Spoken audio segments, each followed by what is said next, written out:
nesse dia de jejum, querendo uma direção, uma palavra do Senhor. Eu creio que Deus tem coisas a falar no nosso coração nessa manhã, em nome de Jesus. Eu queria ler um texto que está no livro do profeta Joel, capítulo 2, a partir do verso 12. Profeta Joel, capítulo 2, a partir do verso 12, que diz assim: ainda assim, agora mesmo, diz o Senhor, convertei-vos a mim de todo o coração, e isso com jejuns, com choro e com pranto. Rasgai o vosso coração e não as vossas vestes, e convertei-vos ao Senhor vosso Deus, porque Ele é misericordioso, compassivo, tardio em graça e grande em benignidade, e se arrepende do mal. Quem sabe se não se voltará e se arrependerá, deixará após si uma bênção, uma oferta de manjares, libação para o Senhor vosso Deus? Tocai a trombeta em Sião, promulgai um santo jejum, proclamai uma assembléia solene, congregai o povo, santificai a congregação, ajuntai os anciãos, reuni os filhinhos e os que mamam, saia o noivo da sua recâmara e a noiva do seu aposento. Chorem os sacerdotes e ministros do Senhor entre o pórtico e o altar, e orem: poupa o teu povo, ó Senhor, e não entregues a tua herança ao opróbrio, para que as nações façam escarnio dele. Porque hão de dizer entre os povos: onde está o seu Deus? Quando nós estudamos o livro do profeta Joel, nós percebemos aqui um contexto onde Deus está querendo trazer o seu povo de volta para a sua presença. Parece ser apenas um contexto de juízo, mas por trás de toda a ação do Senhor tem um propósito maior, um propósito santo, um propósito benigno e benéfico para todos os que estão envolvidos. Quando você lê o profeta Joel, a partir do capítulo 1, você percebe que Deus está trazendo sobre o seu povo uma terrível praga, uma invasão de gafanhotos que devasta a plantação inteira, que devora até a casca da figueira, os campos de trigo, as vinhas, os pomares, tudo estava sendo devorado por uma praga de gafanhotos. E isso estava extinguindo até mesmo o material para o culto, visto que as ofertas de manjares, a libação, precisava de farinha, precisava de vinho, precisava de elementos para serem usados no culto. E já não tinha mais, por causa do trabalho devastador desses gafanhotos. E aí, o serviço na casa do Senhor, no capítulo 1, verso 9, diz assim: cortada está da casa do Senhor a oferta de manjares e a libação. Os sacerdotes, ministros do Senhor, estão de luto. A tristeza tinha tomado conta até da casa de Deus, nesse contexto. Pensando aqui no templo, pensando na adoração dos judeus ao Senhor, estavam totalmente tristes, totalmente desolados, e até o serviço da casa do Senhor foi suspenso, e os sacerdotes estavam de luto. É isso que a palavra diz nesse texto do capítulo 1. E no verso 13, capítulo 1, verso 13, diz assim: cingivos de pano de saco, lamentai, sacerdotes, uivai, ministros do altar, vinde, ministros de meu Deus, passai a noite vestidos de pano de saco, porque da casa do vosso Deus foi cortada a oferta de manjares e a libação. E ainda no verso 16, diz assim: acaso não está destruído o mantimento diante dos vossos olhos? E da casa do nosso Deus a alegria e o regozijo? Então parece que atingiu não apenas a nação, mas atingiu claramente a adoração, atingiu as pessoas que serviam na casa de Deus. E aí o profeta menciona várias vezes, o profeta Joel, o dia do Senhor, como sendo aquele dia em que Deus manifesta a sua ira, manifesta o seu juízo, com o propósito de purificar e santificar não apenas as nações, mas o seu próprio povo. O dia do Senhor é falado muitas vezes aqui no livro do profeta Joel. E aí Deus chama por meio desse texto verso 1, 14 e 15, diz assim: promulgai um santo jejum, convocai uma assembléia solene, congregai os anciãos, todos os moradores dessa terra, para a casa do Senhor vosso Deus, e clamai ao Senhor. Que dia? Porque o dia do Senhor está perto, e vem como a assolação do Todo-Poderoso. Então aqui o Senhor, por meio do profeta, convocando todos, sem distinção, sejam os anciãos, os sacerdotes, profetas, a nação inteira estava sendo convocada para jejuar. Eu tenho ouvido muitas discussões sobre jejum na internet nesses dias. Eu creio assim que quem não quer jejuar, não jejua, quem não pode jejuar, não jejua. Mas atacar aqueles que estão tomando a iniciativa de fazer o jejum parece não ter muito propósito. Eu creio que existe sim um jejum individual, que Jesus condenou os fariseus de fazer jejum individual e mostrarem que estavam tristes, para que todos vissem que eles estavam jejuando. Jesus disse que esse jejum não agrada ao Senhor, que eles já estavam recebendo sua recompensa e que realmente o jejum teria que ser feito você e Deus, e ninguém sabia. Mas o jejum coletivo não cabe esse tipo de interpretação, porque tinha um propósito, tinha uma direção específica. Era no momento de guerra, no momento de praga, no momento de necessidade, ou a igreja, quando estava sendo perseguida, reunia e jejuava. Era uma prática comum. Então não se deve atirar pedra nesse jejum que está sendo promovido pela maioria das igrejas no Brasil hoje. E aqui nós vemos que Deus, quando Ele traz essa convocação, não é o profeta Joel que está convocando, é Deus que está convocando. É a Bíblia que convoca os servos de Deus a jejuarem. Não são homens que convocam o jejum, é o Senhor através da sua palavra. É um ato de obediência. Deus nos chama a jejuar.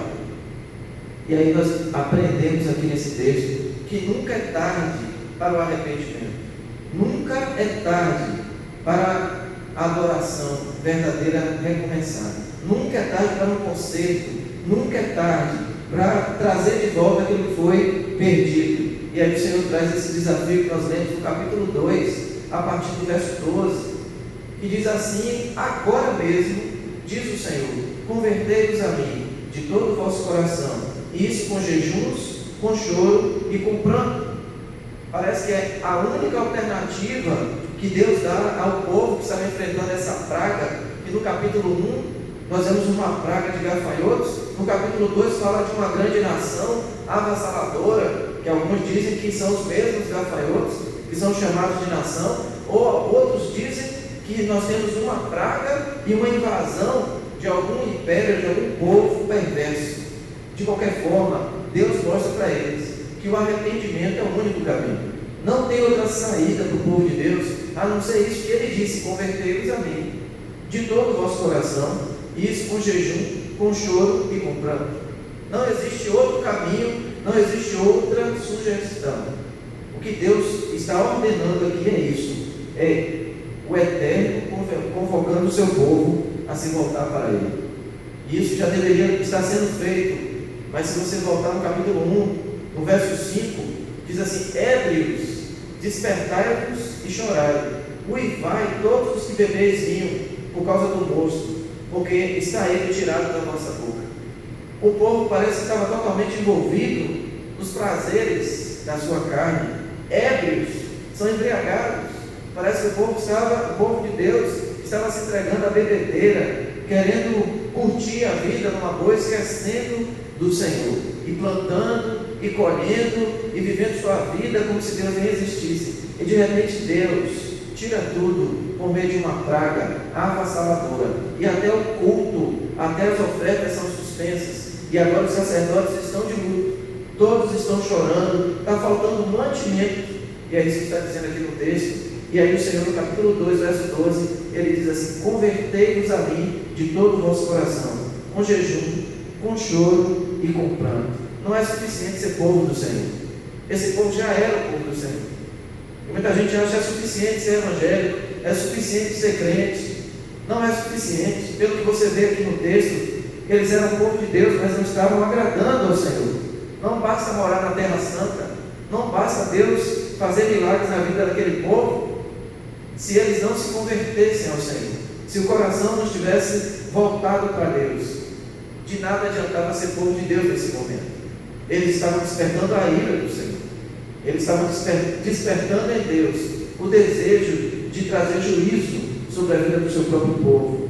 E aí nós vemos que Deus chama a conversão, chama o seu povo para perto dele: convertei-vos a mim de todo o vosso coração.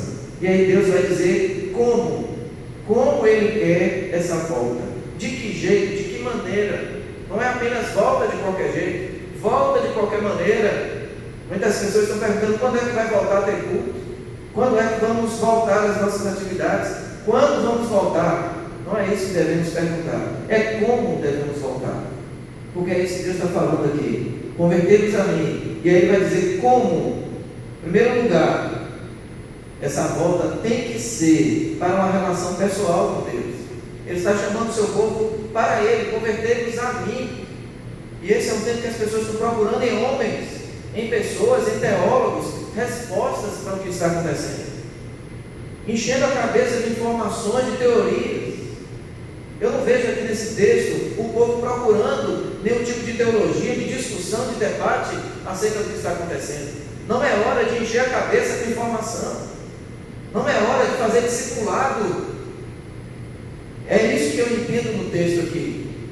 É hora de se converter, é hora de quebrar o coração diante do Senhor, é hora de ter uma relação pessoal. Convertei-vos a mim. Deus quer cada um agora buscando a face dele.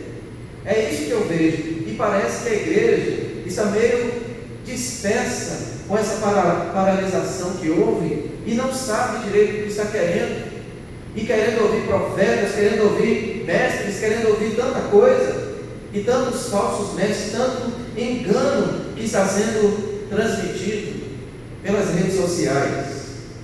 Volta para mim, é isso que Deus está dizendo: voltem para mim. Eu quero vocês perto de mim, o lugar de vocês é na minha presença. Convertei-vos a mim. Esse é o desejo de Deus no momento de uma praga que Ele mesmo enviou. Ele queria o seu povo na presença dEle. E olha que coisa magnífica é a graça de Deus. É o Deus ofendido procurando os ofensores, e indo atrás dos ofensores e querendo que eles se voltassem para Ele ainda, dando uma nova oportunidade, dando uma nova chance àqueles que o tinham ofendido. Isso é graça. E que graça maravilhosa! O Deus que se ofende é um Deus que oferece perdão, que oferece oportunidades e que chama o seu povo para a sua presença. Talvez um povo que se acostumou à espiritualidade virtual, que quer adorar o Senhor em redes sociais, mas Deus está querendo um coração quebrantado e contrito. Deus está chamando pessoas à humilhação na sua presença. E jejum é isso.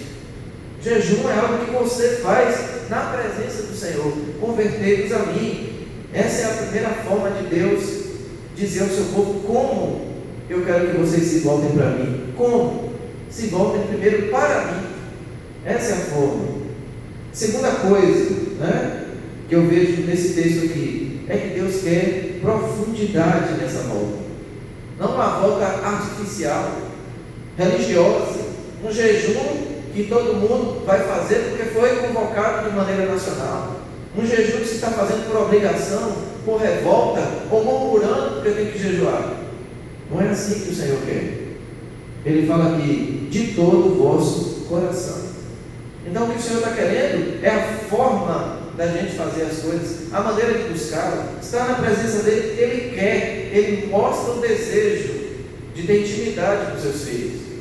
Eu creio que essa palavra vai mostrar para os cristãos que eles não podem ser cristãos apenas dentro das igrejas, apenas no culto, mas que eles têm que ser cristãos no dia a dia. Como Paulo diz: orai sem cessar, orando em todo o tempo, com toda oração e súplicas. Paulo falava de espiritualidade que era repetida, contínua, não uma espiritualidade no culto semanal, ou uma espiritualidade na internet. Que palavra bonita é essa na internet hoje? Não, a espiritualidade da intimidade sua com Deus, minha com Deus, de nós buscarmos o tempo do Senhor. Convertei-vos a mim de todo o vosso coração. Então Ele chama para perto dele, mas Ele não chama de qualquer jeito. Ele chama para perto dele com o coração totalmente entregue. Todo o coração é a entrega total do nosso ser na presença do Senhor. E é isso que muitos cristãos têm dificuldade. E às vezes chamam de fanático aquele que faz. A pessoa que ora, que jejua, para aquele que não faz, é fanático. A gente não deve julgar a espiritualidade de ninguém. Muitas vezes na Bíblia a gente vê pessoas criticando e censurando a espiritualidade dos outros. A esposa de Davi criticou Davi por estar dançando na frente da arca. Aquela era a expressão de Davi diante do Senhor. E ela estava censurando, criticando. E ele disse: eu estou dançando para o Senhor, não é para você. E esse é o momento da gente entender que esse jejum é para o Senhor. Estamos jejuando diante do Senhor. E o jejum não é para trazer benefícios a Deus, mas aqueles que jejuam. O povo de Judá estava totalmente endurecido, indiferente à voz de Deus. Eles viviam somente para si mesmos, esqueceram do Senhor. E talvez descansando naquela premissa: nós somos povo de Deus, nós somos filhos de Abraão, está tudo bem conosco. E aí o juízo vem para mostrar para eles que eles precisam se converter. A praga de gafanhotos, o povo que é citado no capítulo 2, vem para que eles se convertam, vem para que eles se humilhem diante do Senhor. Deus não aceita coração dividido. Deus não quer coração dividido. Deus não se satisfaz com teatro. Jejum não pode ser teatro. Fingir que está orando, fingir que está louvando, o Senhor não aceita. Porque a Bíblia diz que Ele vê o coração, que Ele nos sonda, que Ele nos conhece. E quantos estão se embriagando nesse momento, com essa espiritualidade falsa, e vivendo no mundo como se o mundo não fosse acabar, como se o dia do Senhor, que Joel prega, não fosse chegar. E aqui diz que perto está o dia do Senhor, capítulo 1, verso 15. Perto está o dia do Senhor. Eu tenho ouvido pastores dizer até que Jesus vai voltar agora, que não é nem para se preocupar. Preocupa não, Jesus não vai voltar agora. Isso não é discurso de alguém que está esperando Jesus. Isso é discurso de alguém que não conhece a palavra de Deus. Porque desde o passado, que muitos estão ouvindo a palavra do Senhor, experimentando juízos, e estão totalmente rendidos aos pés do Senhor, temendo o dia do Senhor. Quantos estão recebendo engano disfarçado nesse tempo? Tanto crente velho agora querendo tomar leite, querendo aprender sobre salvação agora, bebendo em cisternas rotas, como diz Jeremias. Capítulo 2, verso 13, diz assim: rasgai o vosso coração e não as vossas vestes, convertei-vos ao Senhor vosso Deus, que Ele é misericordioso, compassivo, tardio em graça e grande em benignidade, e se arrepende do mal. Então o que Deus está querendo não é um quebrantamento exterior. Era comum, era costume no mundo antigo, entre os judeus principalmente, rasgar as vestes, jogar cinza sobre a cabeça, sentar-se sobre as cinzas, vestir pano de saco, questão cultural. Mas o Senhor está dizendo: rasgai o vosso coração e não as vossas vestes. É aqui dentro que Deus quer o quebrantamento. Que um coração contrito e quebrantado, Deus não despreza. E por último, a forma que Deus quer. Primeiro é chegando para Ele. Segundo é chegando com a totalidade do coração, o coração rasgado. Talvez hoje muita gente vai rasgar o coração diante do Senhor. Gente que não sabe como fazer isso, vai aprender hoje. Porque está vendo a situação crítica e caótica que nós estamos vivendo. E assim era o contexto de Joel. Uma praga que avassalou toda a plantação, toda a colheita, tudo que eles tinham de alimento, e que até o culto estava sendo interferido por causa disso. E agora, a terceira coisa que eu vejo aqui é que isso tem que ser com dedicação. Ele diz assim: convertei-vos a mim de todo o vosso coração, com jejum, com choro e com pranto. Ele está falando de uma entrega, de uma dedicação, de você tirar um tempo realmente aí na sua casa, onde você estiver, se dedique a esse jejum, porque sem dedicação, para Deus também não vai servir. Estavam todos dedicados. Nós percebemos lá na história de Nínive, quando Jonas vai pregar em Nínive, nós entendemos que o rei de Nínive chegou a uma conclusão de que tinha que fazer um jejum radical na nação. E ele promulga esse jejum dizendo que nem os animais deveriam comer. Todos se dedicaram, inclusive o rei que tirou sua roupa real e se humilhou diante de Deus naquele tempo. Então houve ali dedicação. Essa é a terceira coisa que eu vejo aqui: convertei-vos a mim. Esse é um tempo da igreja aprender a andar diariamente com Deus na individualidade, cada um, no seu quarto, na sua vida espiritual. Segundo, fazer isso com o coração quebrantado, não teatro diante do Senhor. E terceiro, fazer de uma forma dedicada. Separar tempo para Deus não é religiosidade, é vida espiritual. Jesus separava tempo para Deus, Jesus se separava para orar. E hoje o cristianismo hoje é um cristianismo raso, vazio, onde as pessoas precisam de algo acontecer na vida delas para elas se mirarem diante de Deus. Que isso não seja necessário na nossa vida, que a gente aprenda a lição. Então Deus não aceita o arrependimento vazio, raso, transitório.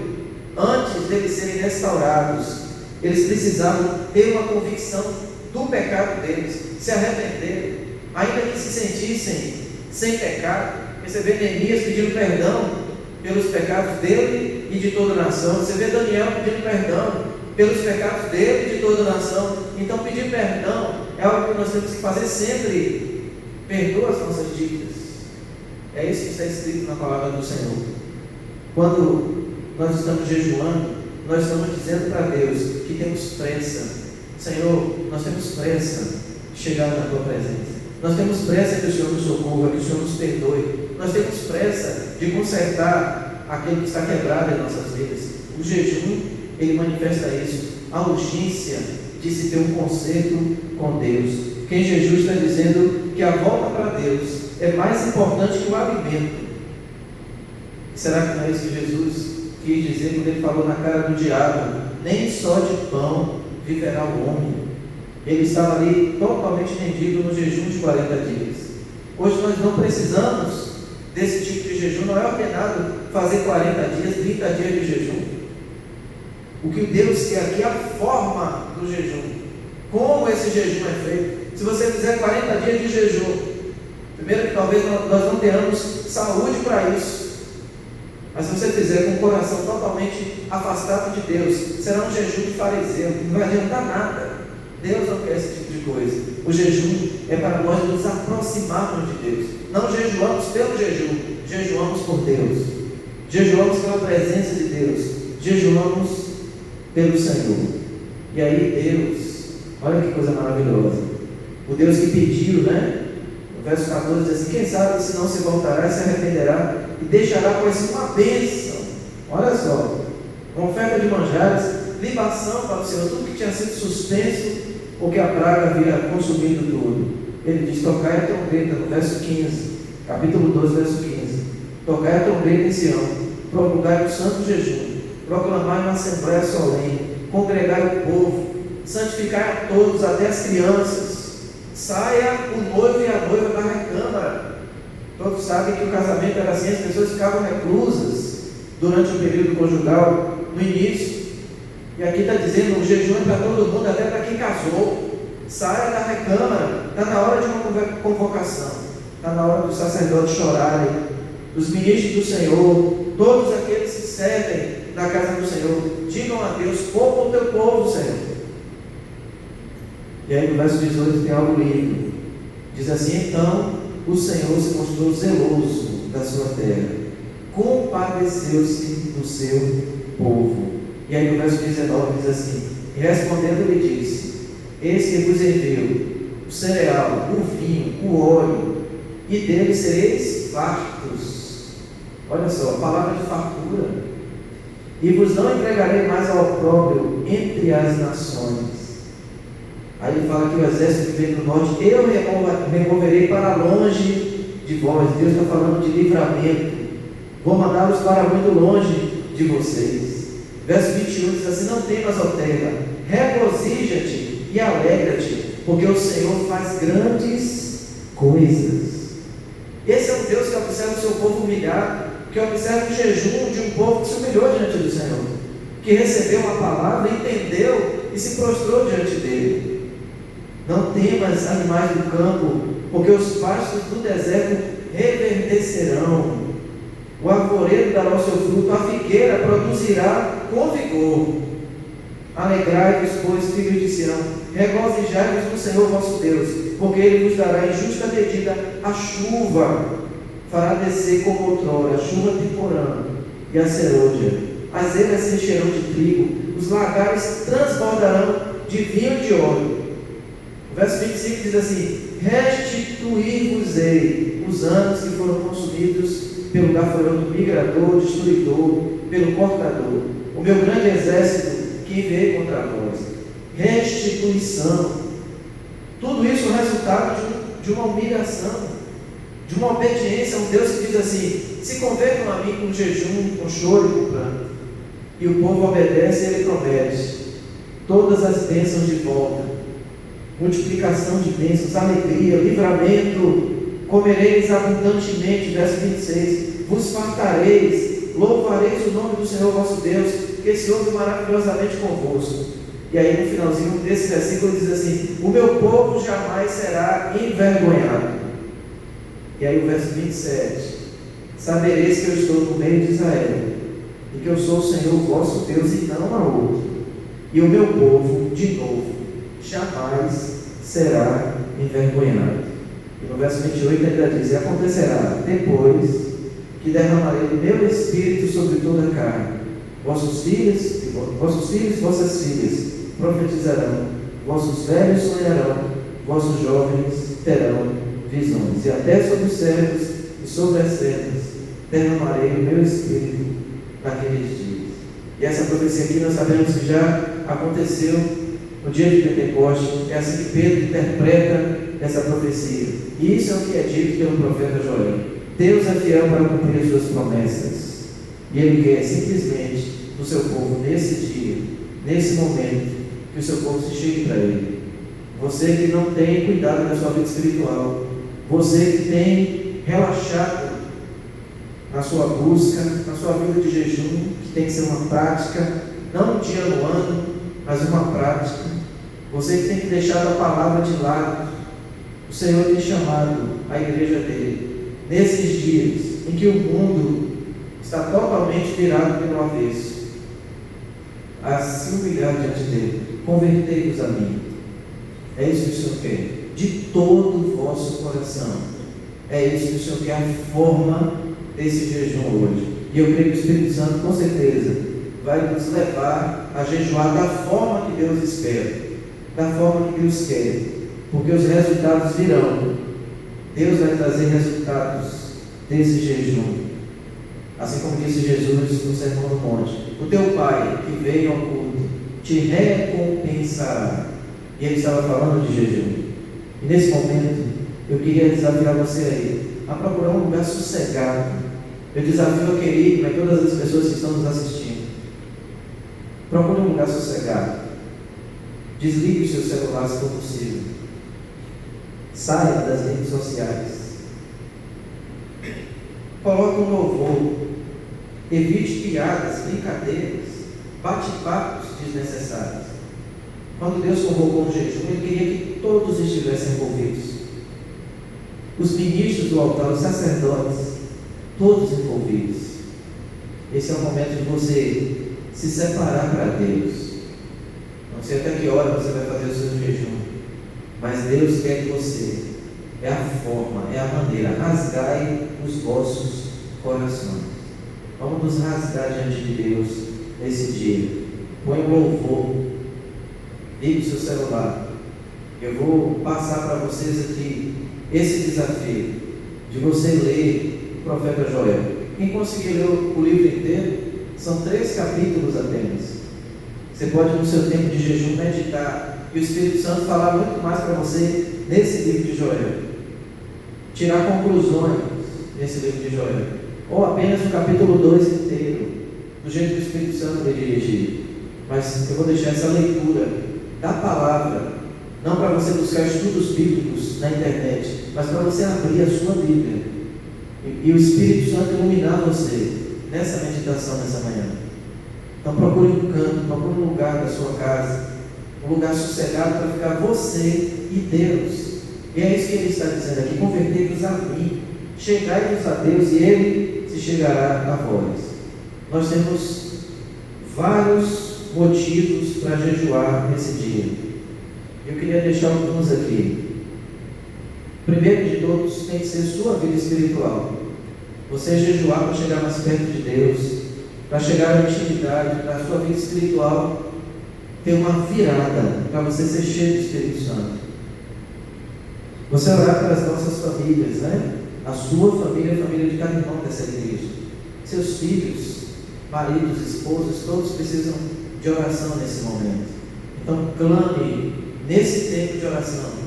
Você tem muitos propósitos para orar. Ore pela sua família, ore pela cidade de Montes Claros, pelo governo, pelas igrejas dessa cidade, pela forma como as pessoas dessa cidade estão vivendo. Vamos orar pela cidade em que vivemos, colocar essa cidade diante do Senhor. Ore pelas igrejas e pastores que estão, muitos deles, perdidos sem saber o que fazer nesse momento. Igrejas que com certeza vão sentir o impacto financeiro de não ter cultos, de não ter ofertas para pagar seus funcionários e suas contas. Pelo país, não precisa nem dizer os motivos de oração pelo país, mas eu quero dizer alguns. Ore pelo presidente da República, para Deus dar sabedoria, discernimento, porque é isso que a Bíblia ensina sobre as autoridades, que nós devemos orar pelas autoridades, não atirar pedra nas autoridades, não difamar, desonrar as autoridades. Deus não nos chamou para isso, mas para interceder pelas autoridades, sabendo que, como diz Romanos 13, toda autoridade é constituída por Deus. Precisamos dobrar os joelhos por aqueles que governam, para que nós vivamos em paz. Precisamos orar pelo Congresso Nacional, senadores, deputados. Quantos estão nesse momento com ideias sinistras, né, tentando causar mais danos à nação do que o vírus já tem trazido? Eu quero pedir oração por todas as autoridades, governadores, prefeitos, juízes, todos que estão envolvidos nesse momento com o governo do país. Você possa jejuar por eles nesse dia. Clame mesmo por cada um deles. Se Deus trouxer nomes, ore por nomes. Interceda pela sua nação. Eu quero pedir especialmente pelos profissionais de saúde. Temos que orar pelos irmãos da igreja que são médicos, que trabalham em hospitais. Que o Senhor dê graça, guarde dessa doença. Muitos profissionais de saúde estão sendo infectados. Que Deus cubra a vida deles e de suas famílias nesse tempo. Que eles tenham coragem, que eles tenham ousadia. Muitos estão querendo fugir dos hospitais, parar de trabalhar, abandonar o serviço com medo dessa doença. Vamos orar por esses profissionais e orar por nossa situação financeira, que muitas pessoas estão desconsiderando. Mas se essa crise durar muito tempo, nós sabemos que muitas pessoas já estão perdendo emprego, que muitas empresas já estão sem condições de sobreviver. Mas como disse o Senhor aqui, Deus vai trazer bênção e restituir os anos que foram consumidos pelo gafanhoto, se o povo dele se humilhar. É isso que diz 2 Crônicas 7,14. Se o meu povo, que se chama pelo meu nome, se humilhar e orar e me buscar e se converter dos seus maus caminhos, eu ouvirei do céu, perdoarei os seus pecados e sararei a sua terra. Vamos jejuar nesse dia para Deus sarar esse país, para Deus sarar essa nação, em nome de Jesus. Que a igreja possa ser outra, que os cristãos desse país sejam outros, que a querigma seja outra, os que estão na liderança das igrejas sejam outros, transformados, mudados por esse quebrantamento, por essa conversão ao Senhor, de todo o coração. Eu quero começar esse período agora, já de oração, de todos vocês, todos nós, orando com você. Vou começar orando e depois você vai prosseguir na sua casa. Coloca um louvor aí e esqueça todas as outras coisas. Esqueça redes sociais. Você está na presença de Deus a partir desse momento. Deixa a curiosidade de lado, de saber quem mandou mensagem. Esqueça. Deus diz: convertei-vos a mim de todo o vosso coração. Deus não quer a metade do coração da igreja nesse dia. Ele não quer uma parte do seu coração. Ele quer você por inteiro, convertido na presença dele. Senhor, eu oro nesse momento Eu clamo, eu invoco o Senhor, Pai, nesse dia. Eu coloco todos esses pedidos, esses propósitos que nós estamos trazendo diante do Senhor, como igreja, Senhor. Quantas famílias que precisam do Teu socorro nesse momento. Mas acima de tudo, eu quero pedir que o Senhor realmente possa converter o nosso coração a Ti nesses dias. Que vidas possam se quebrantar diante do Senhor. Pessoas que deixaram o primeiro amor para trás. É isso que Jesus fala lá no Apocalipse. Tenho, porém, contra ti que abandonaste o teu primeiro amor. Que esse jejum não seja uma obrigação, mas um ato de amor a Deus. Pessoas se quebrantem diante do Senhor.